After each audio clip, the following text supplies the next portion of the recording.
Alright, so 2024 has come to a close. Well, not quite yet. It is 11:29 a.m. currently in Illinois, where I'm at. So there's about I think 13 hours left of 2024, but basically 2024 is pretty much over. And this year there was a lot of great albums that were released, and I unfortunately didn't get to cover them all or review them all. But I figured I'd just make a video at the end of the year. This is my last video, 2024, of course, of my top albums of the year. Now, before we get into this is going to be a very unconventional list. I don't have like a top 10 albums or anything, because I was thinking about it and there's way more than 10 really great releases this year. And just picking just 10 and then putting them all in a specific order, that was going to be really difficult. So I thought, you know what, let's just do a list off of my favorite albums of the year. These are just a bunch of albums that I thought were great. I don't even know how many there are here. These are in no particular order. However, I do have a number one album of the year at the very least. So there will be that. And then, so after I get done with all the albums that I mentioned that are the best of the year, I'll throw in some honorable mentions, as well as some albums I missed. Basically albums that I wanted to listen to but never did, never got to, and I want to check out eventually. So first up, we got Absolute Elsewhere by Blood Incantation. Oh man, this was awesome. This was just like some crazy psychedelic prog death metal effort that wasn't very long or anything too. It was only 45 minutes, which was nice. It's divided in these two colossal tracks, which are each divided into two parts. There's the Stargate and the Message, and they're each divided in these three tablets. And this was just a fun one. There's a lot of stuff going on here. Death metal, jazzy sections, ambient sections and stuff, symphonic elements. It was great. One of the best death metal releases of the year. Definitely check this out. I haven't listened to any of Blood Incantation's past work, but I'm definitely gonna check it out now. Invincible Shield by Judas Priest. I already did a review on this one, so I'll keep it a little shorter here, but basically they pulled out all the stops on this one. Just back-to-back bangers of just pure, unfiltered heavy metal that is surprising that they can make something this good this late into their career, but it's like an eye-opener. It doesn't matter how old you are. If you have enough passion, you can still put out something that's truly great. And with this one, they're really on top. Judas Priest, Invincible Shield, one of the greatest of the year.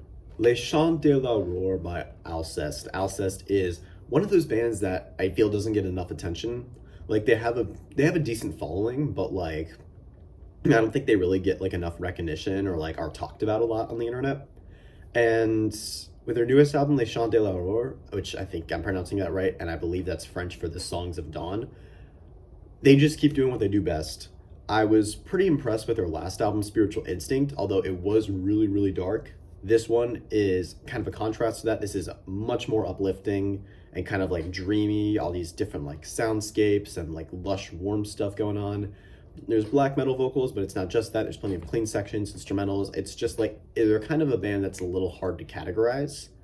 You could say they're black gaze or atmospheric black metal or post metal, but they've done a lot of different stuff throughout their career.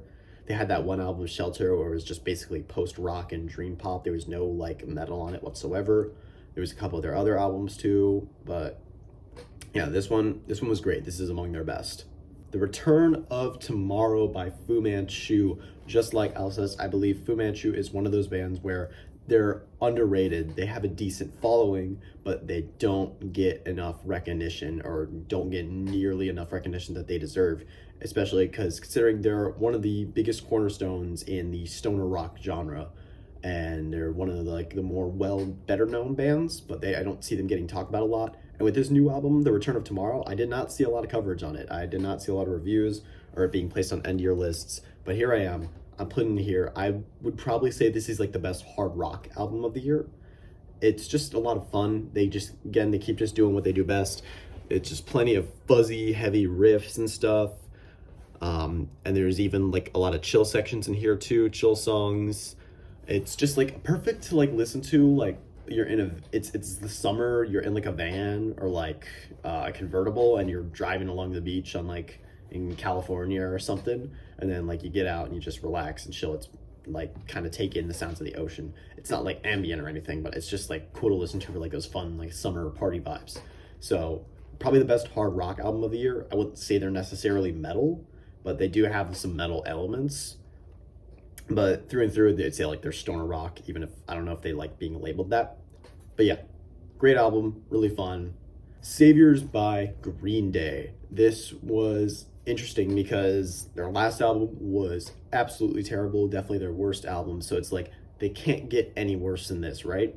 And well, they proved me right. But with this one, they really went above and beyond. This is a massive step up from not just their last album, but anything they've done over the past decade, and if not like 15 years. This is genuinely on par with American Idiot and Dookie and Nimrod and Kerplunk and all their great stuff. There's plenty of great fun songwriting to be had here. A lot of different stuff. It's like they're kind of doing a sort of throwback to their old sound, but also merging it with their new sound that they've established. And it works really well. There's plenty of great fun songs on here. One of the most fun albums of the year. Songs of a Lost World by The Cure. This was quite the return, being the first album in over a decade and a half. This was an incredible, I don't want to say return to form, but just return in general. This is a dark masterpiece. You will not find like any uplifting moments in this or anything, but like it just has like these, like, again, super like lush sounds, kind of dreamy soundscapes in its production. It's a little murky in some parts, but overall, like, it's incredible.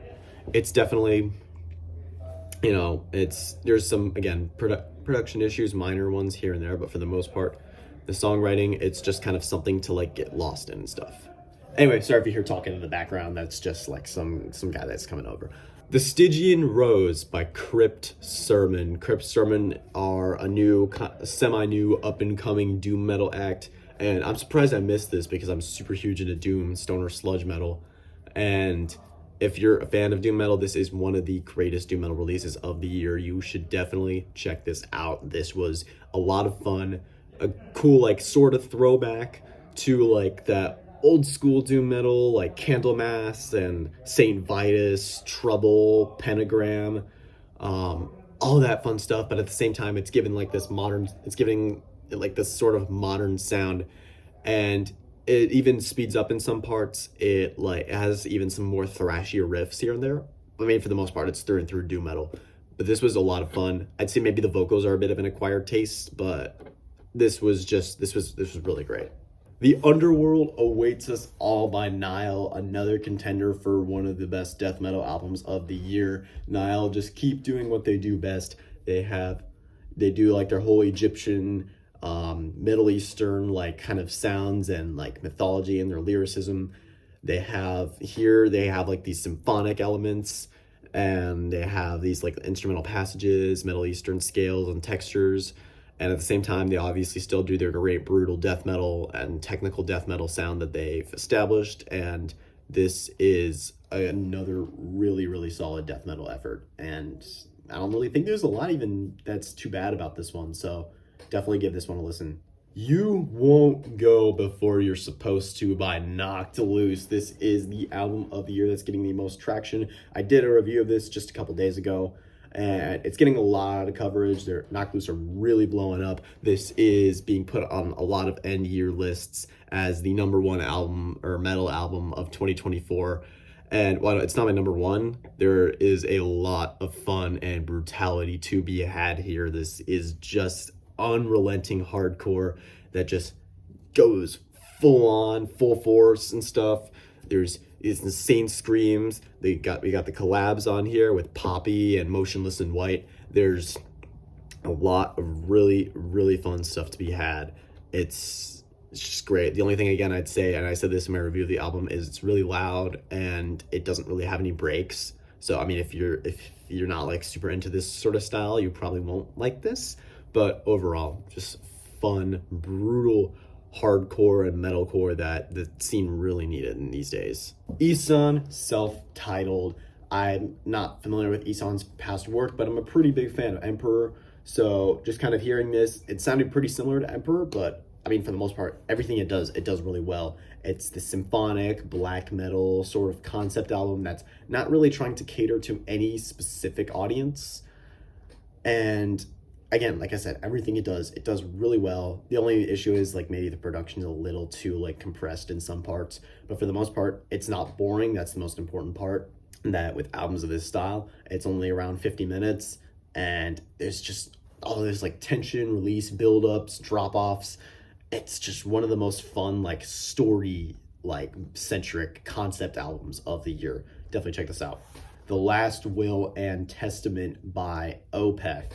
Opeth have changed their sound, of course, ever since Watershed. And again, I did a review on this album, so I'll keep it a little short. Basically, this isn't obviously like a huge return to their full death metal sound of days past. This is rather a merging of it with their like prog rock sound that they established over the past decade. But they do it so well. They do it masterfully here. There's a lot of like musical sophistication. It's like this sort of like it's divided into these sections that are like the reading of a paragraph of a will. It doesn't really stop. It doesn't get boring at any point because the album is also pretty short too. For an Opeth album, it's only around 50 minutes. There's just plenty of great stuff on display here. They do a masterful job of just blending their two styles together. And remember, I'm praising this because it deserves to be praised. You're praising this because there's brutal vocals and heavy riffs again. We are not the same. Manual Manic Procedures by 200 Stab Wounds. 200 Stab Wounds are one of the more like up and coming brutal death metal bands of the 2020s, along with bands like Sanguisugabog. And their new album, this is their second, Manual Manic Procedures, is one of the best death metal albums of the year. I haven't heard their first one, Slave to the Scalpel, but here it's just there's plenty of brutal riffs, plenty of like just fast paced like blast beats, breakneck speeds, but there's also a lot of fun dynamics as well. There's some symphonic elements, there's like acoustic passages here and there, like mainly in the intro of the album. There's even tracks where like it just devolves into like noise and like Merzbow like style, like just staticky noise and stuff. And it's just kind of funny how like it just devolves into that. It's really great. It's a lot of fun. Probably like the best like gory brutal album of the year. And yeah, so if you're looking for some new up and coming like newer death metal bands that are, you know, doing some cool stuff, check this one out. Check out 200 Stab Wounds. They seem to be getting a lot of coverage along with Sanguisugabog as of late. So yeah, definitely give this one a listen. Dark Superstition by Gatecreeper. Gatecreeper, again, is another one I'm not too familiar with, but with this album, I've heard this being described as like stadium death metal almost. And I mean, yeah, this kind of makes sense. This is probably like the catchiest that death metal will ever get, the most like sing-along or like with the most hooks that it'll ever have. I mean, there's a lot of like just kind of, it's just really like a fun album of just like melodeath, you know, so cool like melodeath songwriting with, I don't want to say pop elements, but like, you know, some like stadium hard rock like hooks and stuff. There's some cowbell thrown in and like scream along choruses. It's just a lot of fun. If you're looking for like some more melodeath that's like kind of catchy, then check out Dark Superstition by Gatecreeper. It's one of the best melodeath albums of the year. Muuntautuja by Oranssi Pazuzu. Oranssi Pazuzu are this like Finnish avant-garde black metal psychedelic band. They're another one of those bands where it's just like their sound is hard to describe. The best thing you could say is they're weird, they're avant-garde. And this album that they put out is like dark. It is scary. It is noisy. There is like nothing uplifting here. It is just like this crazy like amalgamation mesh of black metal noise and dark like melodies and just weird screams, different songs, textures and stuff. It's definitely, I'd say, one of like the best like avant-garde and weird records of the year. And so that's it. That's all the albums I have on this list. Now, before we get to my number one album of the year, I do want to shout out some honorable mentions. Equals One by Deep Purple. I did a review of this one when it came out as well. This is one of the better hard rock albums of the year. And again, is another one of those cases where it's actually amazing and commendable that Deep Purple are still able to make something as solid as this late into their career. I did think there was maybe a couple of filler songs here and there, but overall it was still really solid, probably just not good enough to make like the best albums of the year. Heavy Lifting by the MC5. This was not an album I really expected to see this year, and probably not an album anyone was expecting, but this one is another one that doesn't seem to be getting a lot of coverage. The MC5 are a super underrated band where they have a following, but they don't get enough like credit for, especially for the genres and styles they've established. They were highly influential not only on punk, but they were influential in that, but as well as metal. And without them paving the way, like these two genres wouldn't really be known or like be the same as they are now. So they released a couple albums in the 70s before breaking up and all the members started dying off, but two of the members before they passed were able to squeeze out this one last album, and it's solid. I think I was a little more positive on it in my review than I probably am now, but it's just, fun hard rock record that's, some people have said like it's an MC5 album in name only, and I mean that's kind of true. It's really just like two of the guys from MC5, really only one. The other guy was like only on a couple songs, with just a star-studded cast of guest and session musicians that they've had a profound influence on. MC5, they blend like the stuff that's influenced them as well as the countless subgenres they've influenced here. And, it's just it's a cool send-off for a band that, pioneered so much stuff. Not an album I was expecting to see. Not super amazing or anything overall, but, overall pretty fun. It Beckons Us All by Dark Throne. I also reviewed this one as well. This is just like a cool blend of like speed and black metal and doom metal and it's like Dark Throne. They don't really care what people think anymore. They're just kind of doing what they want at this point. And this being their 20th album, they've established this cool sound of like just like vintage like heavy metal and doom metal fusing with like some of their other influences. This one has like some retro production that doesn't feel like a throwback. It feels pretty genuine. So yeah, this was a lot of fun. One of their better albums as of late. Again, not super, not a masterpiece or anything, but still really fun. Tarantula Heart by Melvins. I'm probably a little more positive on this one than I was in my review of it.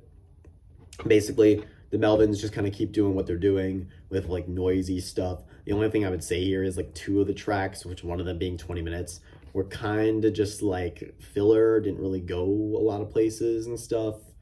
And considering like these two tracks like take up half the album, Pain Equals Funny and Smiler, it's like was sitting more in the middle, but there's still some fun stuff that's done here. There's still some cool noise tracks, and their brand of signature humor is present as well. And finally, I Want Blood, the new album from Alice in Chains guitarist Jerry Cantrell. This is his second studio album since the release of Alice in Chains' last album, Rainier Fog, in 2018, and this is his fourth solo studio album overall. Not too much to say about this one. It's more like, again, just kind of like that Alice in Chains sound, like sans all the other band members. And that's what most of Jerry Cantrell's solo stuff has kind of gone for. That like thick, kind of heavy, sludgy metal and hard rock that, it's a cool sound. Not one of my favorite albums of the year, but definitely worth a mention. All right, and my number one album of 2024 is none other than Cometh the Storm by High on Fire. Matt Pike is my favorite guitarist of all time, and to see that he's still making stuff that's this good is incredible. I already did a review on this one, so I'll keep it a little shorter, but basically there's just so much like heavy, thick, sludgy riffs here, brutal, skull-crushing heaviness, as well as bringing back some of those stoner elements that were present in Sleep and Alice Cisneros' other project, Ohm. So a lot of great stuff to be had here, track after track of just bangers and heavy riffs, and yeah, it's one of the greatest. It's the greatest of the year in my opinion, and one of High on Fire's best albums. So there we go, best album of 2024. All right, now before we wrap things up here, because I also want to talk about my channel plans for 2025, I want to mention some albums that I missed but I would like to get to. Yesterwind by Nightwish, Merciless by Body Count, Cool World by new metal group Chatpile. I'm not sure what their sound is entirely. Cartoon Darkness by Australian punk powerhouse Amelin the Sniffers. Never Neverland by gothic metal act Unto Others. Servitude by melodeath act The Black Dahlia Murder, and unfortunately their first since the passing of their vocalist. Empty by stoner metal powerhouse Bong Ripper. And Mind Burns Alive by doom metal band Pallbearer. Those are just the albums I missed that I unfortunately never got to, but I'll maybe get to them in the future, who knows. And that's it for 2024. So hope you enjoyed this video. Now I do want to talk about, at least briefly, about my plans for the channel going into the new year. So yeah, if you've seen, I've been uploading pretty consistently for the past week or so, basically every day, if not 2 videos a day. Don't expect to see that, because the only reason I'm doing that right now is because I'm on winter break. I have some time off for school, so I'm enjoying that and putting some more videos out. And my goal before the end of the year was to hit 450 subs at the very least, and we hit that. So thanks to everyone that subscribed throughout the year.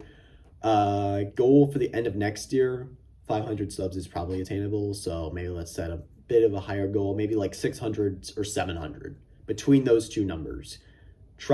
We'll try to get there before the end of 2025. That is still, of course, a while off. And if we get more than that, that's great as well. So again, thanks to everyone that watched my videos throughout the year. I know I was inactive for half the year. Back then I just I didn't really have a lot of motivation to do YouTube and stuff. Just life was getting in the way, and I didn't have any video ideas. But come July and I started uploading again, my first video was the Is Hair Metal Really Metal video, which I did not expect to do as well as it did. I did not expect it to get over 800 views, so thanks to everyone that watched and commented on that. Even if the comments were negative, I don't care, because that gives me more engagement. And then yeah, I just started doing album reviews, guitar covers, and here we are now. So I'll try to cover more albums as they come out in next year. There are plenty of new releases that were just announced that I'm definitely want to get to. And in the meantime, I'll try to vary up the content a little bit, not just do album reviews. Maybe you guys could give me some ideas in the comments or anything. But yeah, I just want to see if I can just come up with stuff that is a little different. But overall, 2024, pretty good year for the channel, at least in the second half. We got places. We got not super far, but we got somewhere. So I'm pretty happy with that. Anyway, have a fantastic new year. I will see you all in 2025. I'm signing off. Bye.